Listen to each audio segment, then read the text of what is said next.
speaker's room, and we all agreed that instead of it being very formal, it should rather be a conversation about the culture and commerce in the clothing industry of Bangladesh. Uh, well, we all know the history of the Muslim, and we all know that the artisans in this part of the region, particularly in Bengal, has always been very proficient in doing their artwork using the handlooms and those things. And of course, Muslim was one of the finest products that has ever come out from this part of the world. And then during the process of the British colonial rule and then the Indian subcontinent and our independence and post-independence, it's not very surprising that the first industry that has taken off globally is the ready-made garments sector of Bangladesh, which contributes to the almost close to $34 billion worth of export. It is 83% of the total export earning of the country, and we are the second largest exporter of ready-made garments in the world. I'm very pleased to have three very distinguished ladies amongst us in the panel. It's a very gender-balanced panel, as you can clearly see. First and foremost, I don't have to introduce Bibi Russell, the fashion designer and former international model. A big round of applause for Bibi. She has really put Bangladesh fashion in the global map, and I really wish that we from the industry could use her more. Perhaps that's something that we can talk about today. And we have Sarah Karim, who's a designer, a very famous local designer. I was just telling her that I don't meet her very often, but I see her bags when I come in from the office, because my wife has bought most of the clothing line from her. So very warm welcome to Sarah as well. Then, of course, Shwapna Bhowmick, our very own Shwapna Bhowmick, who's the country manager of Marks and Spencer's of Bangladesh. They are one of the biggest buyers of Bangladesh RMG products. So very a mixed and exciting panel. Why don't I start off with Bibi Russell, and what I had started upon, the context of the history of artisans in Bangladesh, the history of Muslim, and in the current context of the global clothing industry. How can we make a connection between the two? Because we are always still using the designs that are being provided to us by the foreign brands. Why can't local designers, you have proved yourself that you can actually be a brand. Why can't we have more of them coming up and contributing to the ready-made garment sector designing?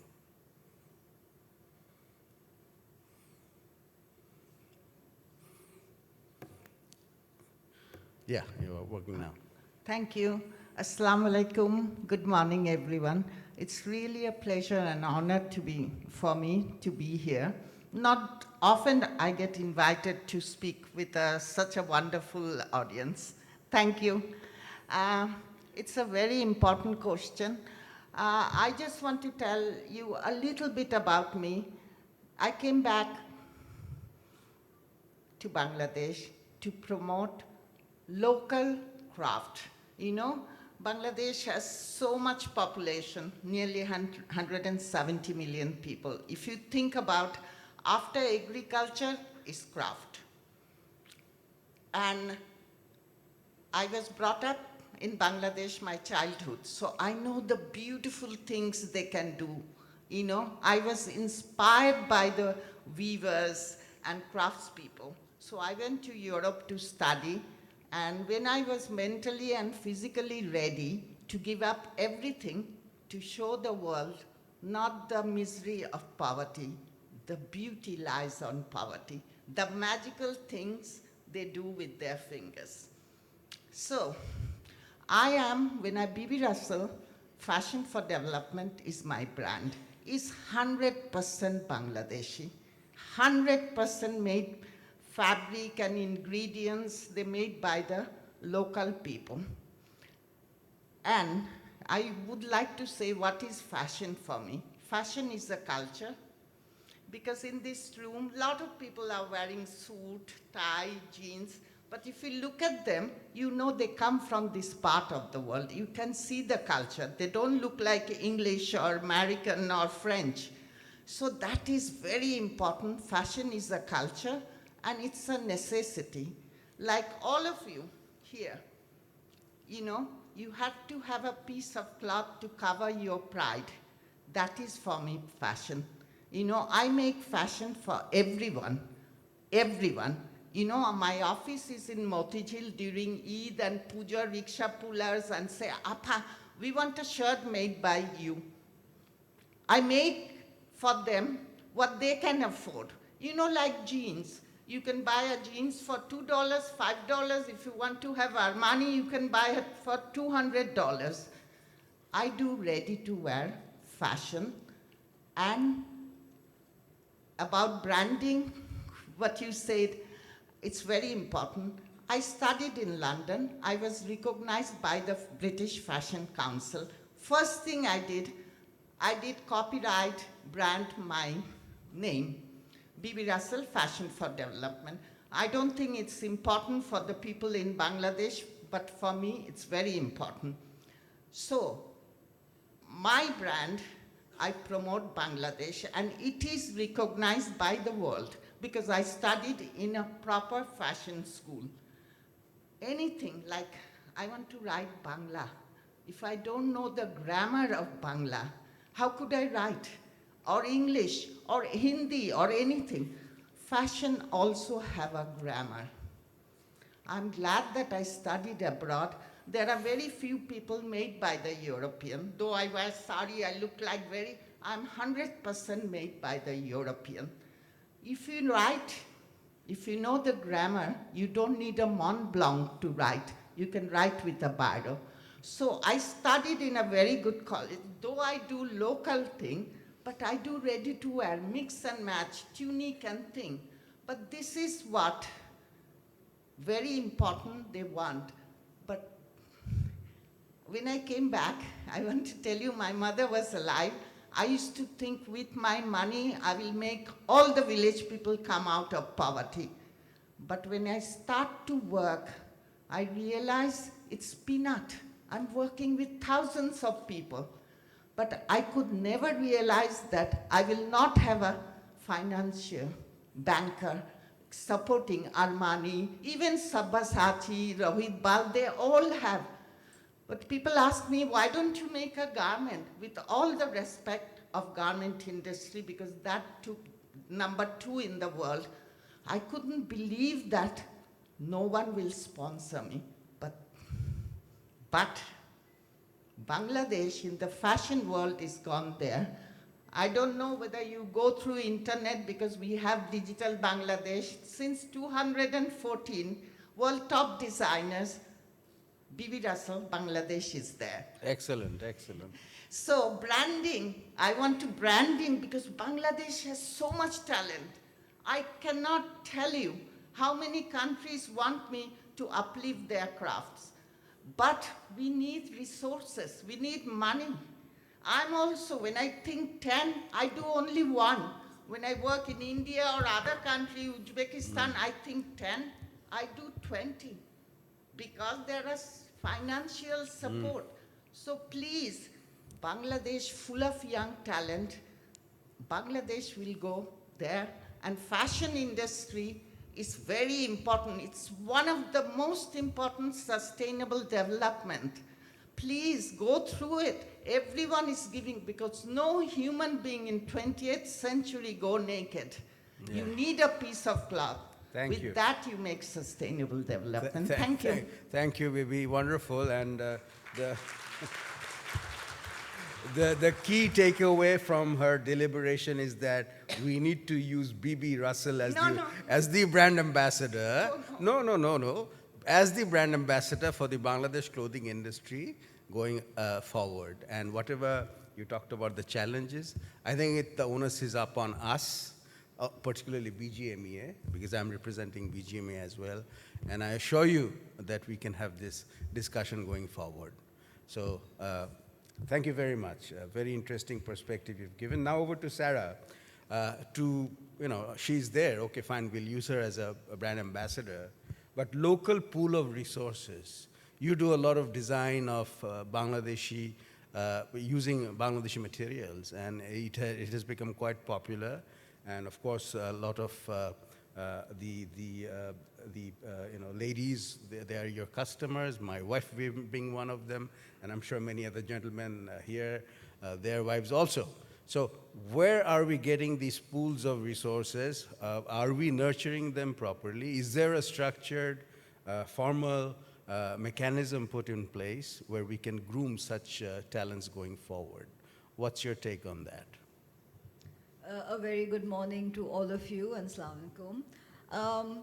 My take on it would really be what Bibi Appa also said. So what we work with also, we work with a pool of artisans who we are trying to promote, and we try and give them more and more employment. What I sell is, of course, different from, say, what Bibi Appa is doing. Mine is more of an high-end, we do high-end luxury products, but yet work on Bangladeshi fabrics. Our artisans are 100% Bangladeshi. Obviously, we work only here. We do not, a lot of people think that maybe the work is done outside. It is not. All the work is done here, and that's something I'm very passionate about.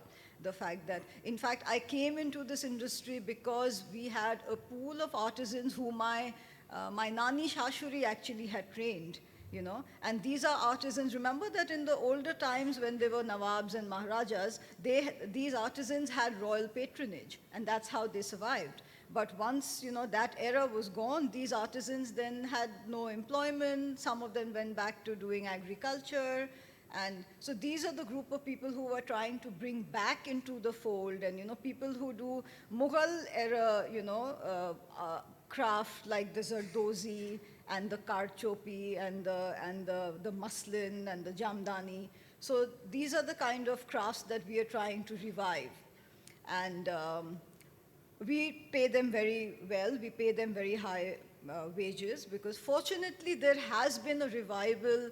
People are beginning to now realize the intricacy behind hand-worked, garments, as opposed to your ready-made, machine-made, computerized, sort of fabrics and craft. So yes, so there has been a revival. I'm very happy about it. We do even bridal wear. We have a lot of brides who are now, having their, trousseaux done here in Bangladesh, rather than taking that flight to Kolkata.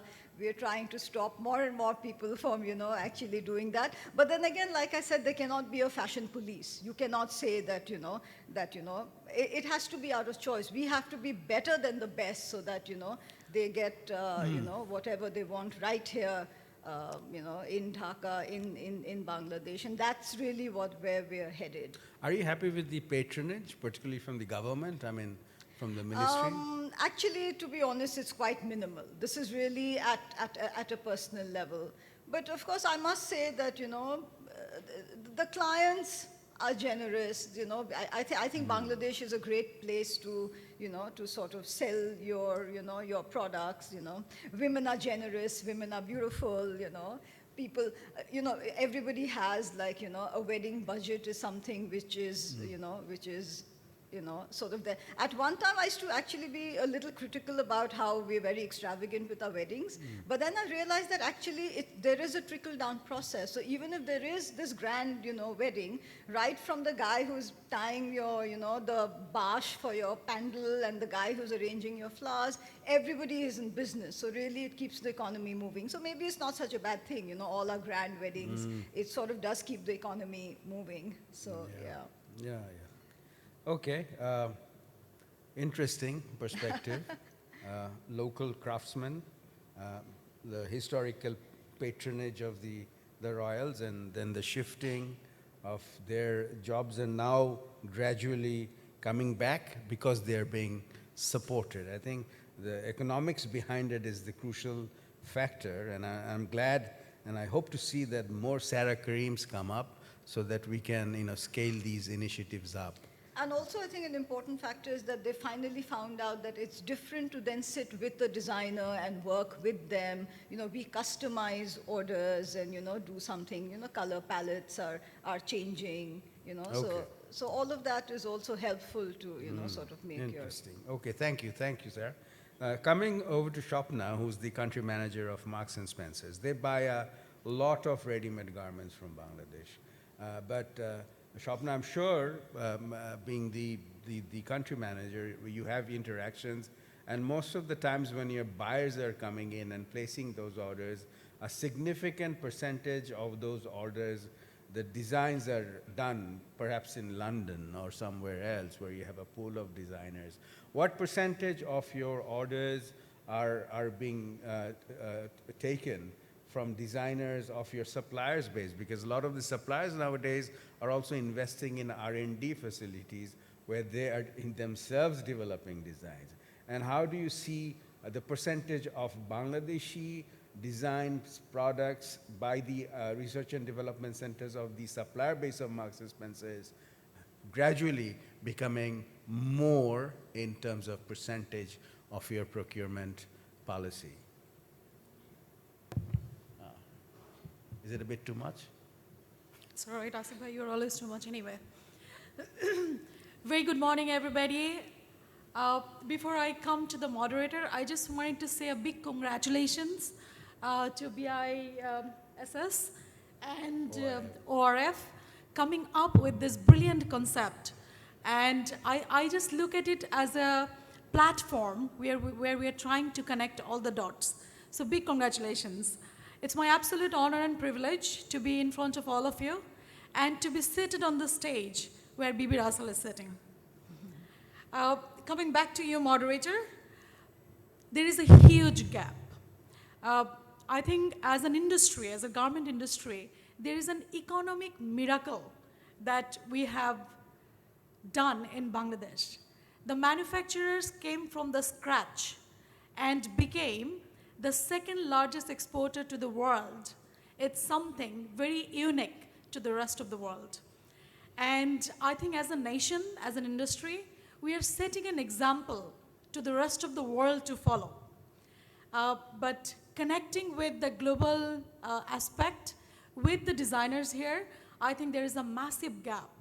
And forget about designers, I think even institutions, be it all these textile colleges or universities we have, and the private organizations we have, there is a massive gap between the industry requirement and what we have been studying. So I think first we have to connect those dots, and then bringing all these designers that we have in the same platform. As a brand, we source about 40% of our total sourcing out of Bangladesh. Globally, Bangladesh is by far the biggest sourcing for us. And I'm being 100% made in Bangladesh, being a Bangladeshi girl. I have been always in the forefront to do the, carry the flag of Bangladesh. And I have been personally also trying to bring all these designing schools that we have and the students that are coming, connecting them with the designers we have in London. At the moment, if I talk about the percentage, probably about 10% of the design that we are actually buying from the designers, we actually don't even tell them that they're design. We tell it co-creation. Okay. We are co-creating the products together. But look at the opportunities that we have, 90% still coming from the tech packs that we are designing as a brand. But there is a massive opportunity. I think we can bring this authenticity, but they will have to have the global perspective. They will have to have other knowledge about how can we make products sustainable. In the coming days, each and every product that we are going to deliver have to have something to offer. So all these local designers that we are talking about, they will have to also say, A, whether we are aligned with the trends that is the brands are asking for, the global trend, and then the sustainable aspect of it. If we can connect these two, I think there is ample amount of opportunities in Bangladesh. Thank you very much. Then again, what I asked to Sarah, do you think there are ample qualified institutes that are there? I mean, we I from doubt. BGMEA, we have a university now. We had the BUFT, but from our experience, we saw that most of them were used for the merchandising roles, not necessarily the designing roles. So I still think there's a big gap there. Absolutely. And maybe we can address that. Now, I would like to engage the audience. If there are any questions, yes. Would you please come up, introduce yourself, and ask your question to any of the distinguished panelists here? It's not working. It's not working. Can we get a volunteer up here, please? We are losing time. Yes, now That's it's fine. working. Thank you.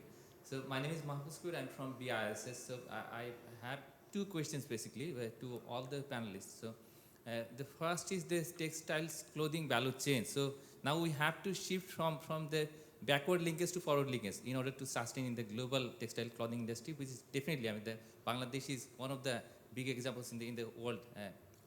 So what do you think regarding the design? Because that is the vehicle that to take Bangladesh forward and make it sustainable, make the total industry sustainable. What would be the kind of vehicle? I mean, we have the lot of creative minds and they are trying to come forward.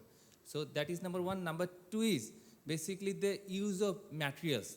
Now we are using basically the in fact cotton fabrics and textile technical fabrics and other things. But there are other things like, I mean, the jute. So jute is coming forward because it's natural fiber.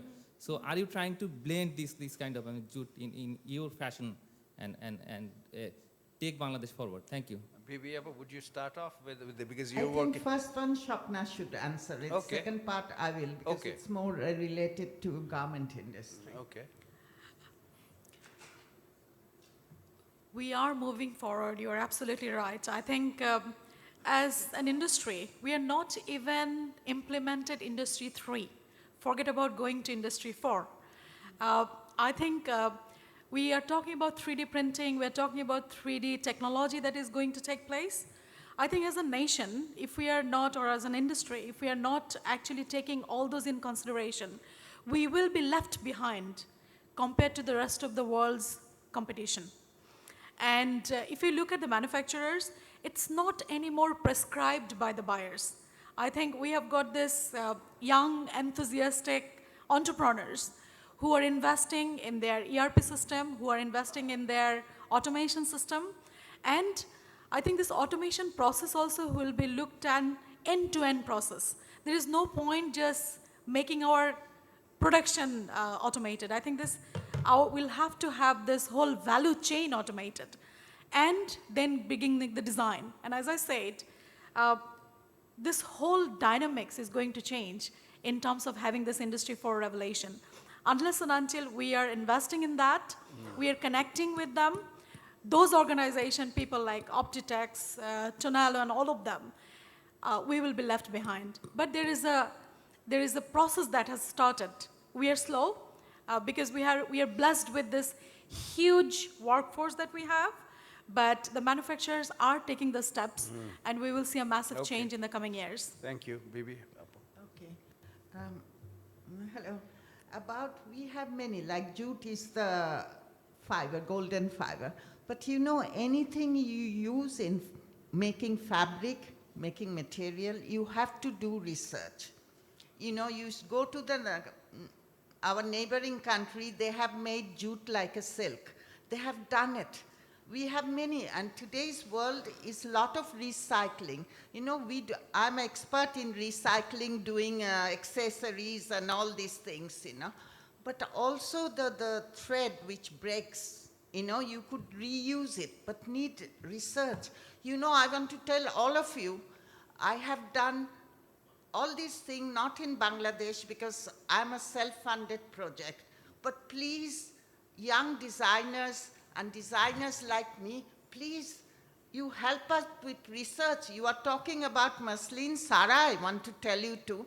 We had a muslin exhibition 2 years ago. Then it stopped. What you get in the market in muslin is not muslin. It's a raw silk. It's a machine made. You know, muslin, that time they used to have it, before sunrise they used to do the spinning. The real muslin we don't have. I have done a research up to 20, but I don't have money to do research. Please, all this fabric, I know she will tell you, whole world is waiting for. If you go through the report of World Economic Forum, what the pollution garment industry is doing with synthetic, it's terrible. So please use natural fibers. Thank you. Thank you, over- Asif. This is Alauddin. I'm a former member of Energy Regulatory Commission. I'm a faculty and television news presenter.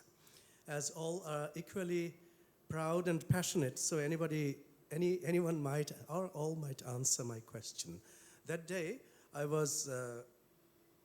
found on a newspaper that a sad weaver was, a seller of sari was sad and telling that no use making saris because we can't sell more, and people, girls or women folk nowadays probably don't wear much of saris, other dresses they wear.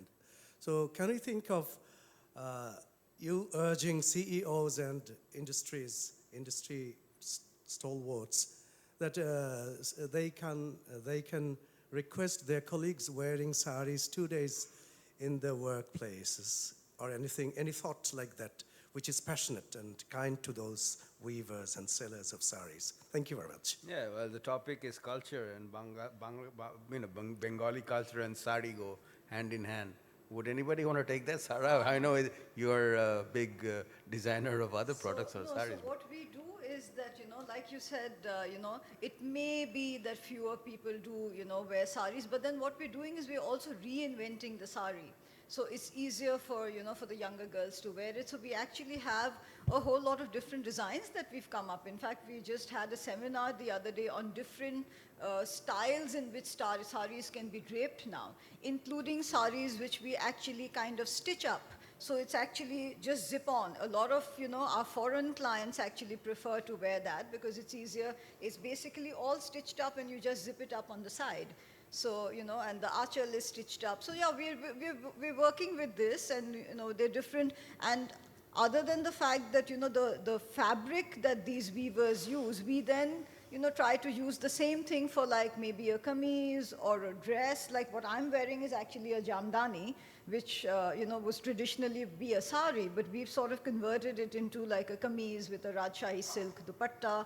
So, we are reinventing, these traditional crafts so that, the weavers don't have to suffer. They still have an outlet to sell their things. They still get work. And the way we design it and reinvent it is really our job. But the fact is that the weavers should have enough work. They should have sustainable employment throughout the year. Thank you, Sarah. We have 5 minutes. I'll come to you, but there's somebody who's been there behind you. Very quick question. Please introduce yourself. I am Naim Mahmood from Bangladesh University of Textile. So as you people are saying that there is a gap between academic and industry, so I am totally agree with that. There is not actually gap, there is huge gap.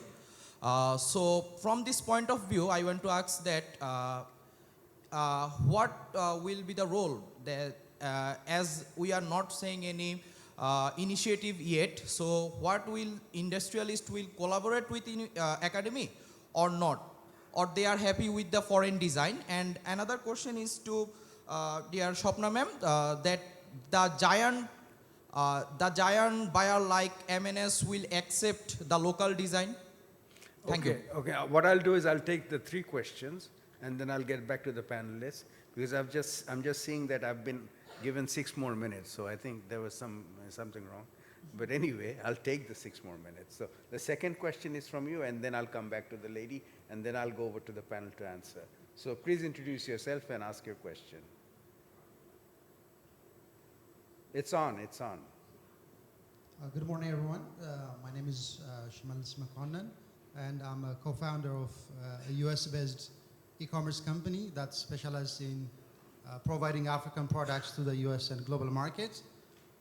One important trend in the global e-commerce landscape is the growing internalization of e-commerce. That means more and more border trade is happening, both business to consumers and also business to business.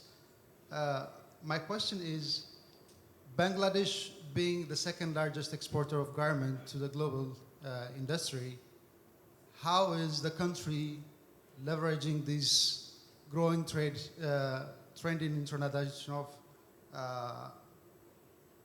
e-commerce? Okay. And can you also talk about if there are any practices that you think hinder the growth of e-commerce in the country? I'd love to learn more about those. All right, thank you. And your question, please. Introduce yourself. Thank you. My name is Naseem Firdaus. A quick question to BGMEA actually, and also Ms. Bhowmick.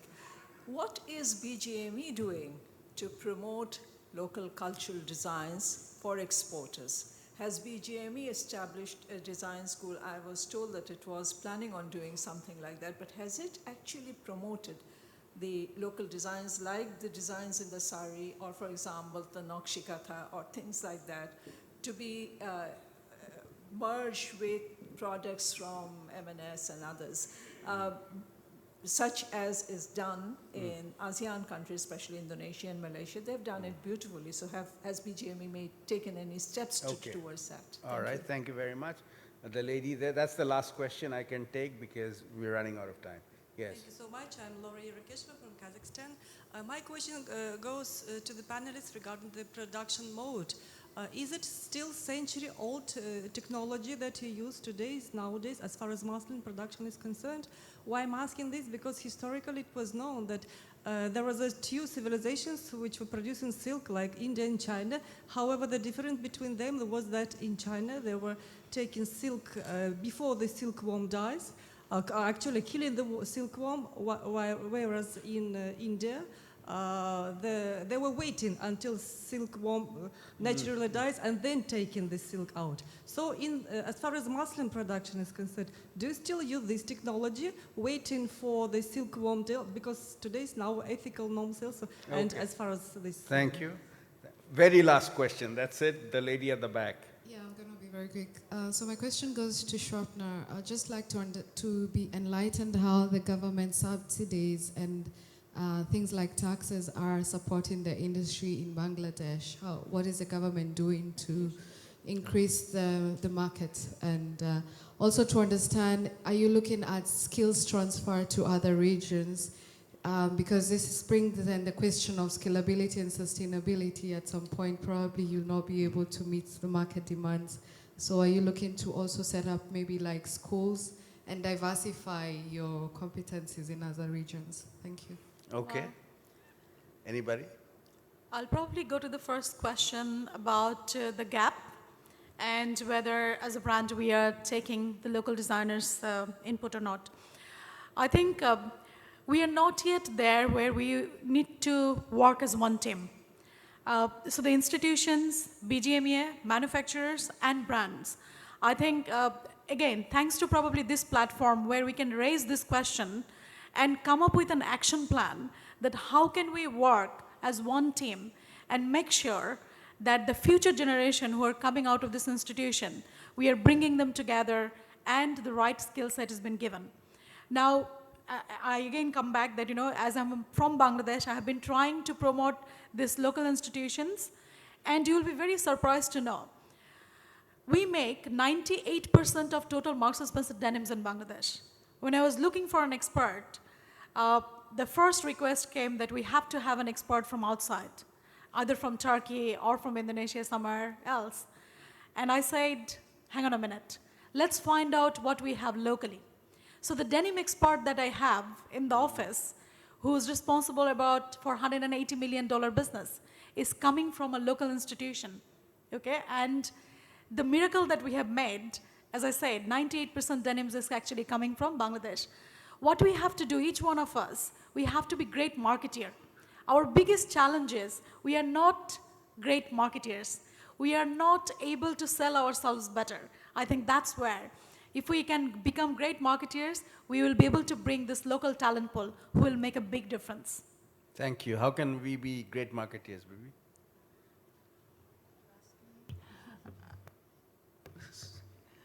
Thank you.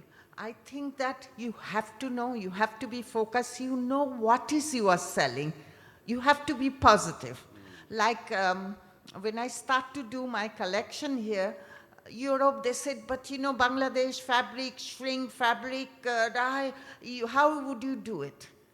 But I want to tell you, I use all local ingredients. Fabric is made by the weavers, but the design is very modern. You have to make diversified thing. You don't want to look at the mobile cell phone. It's changing every month. People want different thing. You know, I made khadi into so many colors and made jeans. You know, khadi is a fabric. Winter it's make it warm. Summer it's make it cool. So you have to know, you have to use the dye, you have to explain, you have to tell what you are selling very positively. That's very important. And do graphic and pictures very simplified, not too many things. I think today I want to tell all of you, whole world is waiting for Bangladesh. I know garment industry number 2, denim number 1, but fashion soon will be there. Excellent, excellent. Sarah, any last remarks before I wrap it up? Well, somebody was talking about the online business, and I want to say that that definitely is the future as well. We send a lot of our stuff abroad as well, and we're soon, thinking of doing a website and all of that. So yes, the products here are very, very popular with expats, Bangladeshis, and in the subcontinent. So yeah, so e-commerce, of course, very important for what we do. And like Bibi Appa said, I think the fashion industry is ready to take off.